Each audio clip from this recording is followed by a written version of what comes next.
आज आमच्या या वाहिदपूर नगरीमध्ये जो उत्साहामध्ये जो कार्यक्रम सर्व कार्यकर्त्यांच्या उपस्थितीमध्ये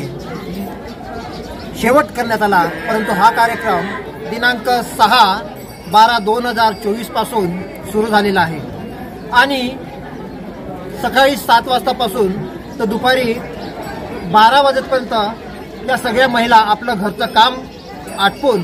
या विठ्ठल मंदिरामध्ये येऊन आपले या विठ्ठल भक्तिमय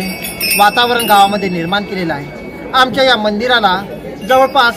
14 वर्ष पूर्ण झालेली आहे। आमचा हा विठ्ठल एका छोट्या कुटुंबामध्ये जसे लोक राहतात तसा तो 4 पिंडाच्या खोलीमध्ये राहत होता, परंतु आमच्या सर्व गावकऱ्यांच्या सहकार्याने आणि मदतीने गावातील लोकांनी सुद्धा मदत केली आणि इतरांनी सुद्धा मदत केली आणि हा विठ्ठल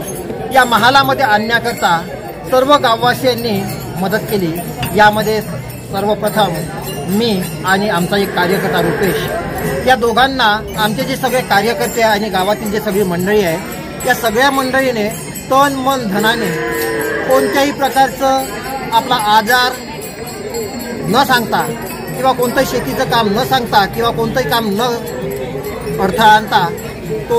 आम्ही 10 वर्षाच्या अगोदर पूर्ण केलेला आहे आणि त्याचंच फलित म्हणजे आज आमच्या या वाहिदपूर नगरीमध्ये सर्व गावकऱ्यांनी ठिकठिकाणी नाश्ता, चहा, कॉफी, ताक, पाणी आणि चिवडा हे सगळं आमच्या या गाववासियांच्या प्रेमाखातर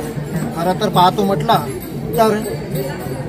या विठ्ठलाने या सर्व वाहिदपूरवासियांना आपल्या प्रेमामध्ये पाडलेलं आहे आणि त्याचाच परिणाम म्हणून आमचं हे गाव एक निष्कर्षित पडलेलं होतं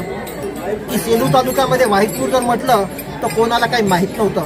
परंतु शासनाने आमच्याकडे आमच्या या कार्यकर्त्यांच्या याच्यामध्ये आमची ही भक्ती पाहून आमच्या गावामध्ये रोडसुद्धा दिलेली आहे। लोकप्रतिनिधींनी सुद्धा सुंदर गाव या 10 वर्षामध्ये तयार केलेलं आहे। अशीच उत्तरोत्तर प्रगती आणि आम्हाला सहकार्य करत राहावं अशी मी शासनाला आणि जे लोकसभेमधले जे प्रतिनिधी आहे आणि विधानसभेचे जे प्रतिनिधी आहे यामध्ये आणखीन भर पाडून आमच्या या विठ्ठलामध्ये एक उणीव आहे, ती म्हणजे आम्हाला छोट्या मोठ्या कार्यक्रमाला कानापूर किंवा सेलूला जावं लागते। तर या प्रतिनिधींनी जर आम्हाला सहकार्य जर केलं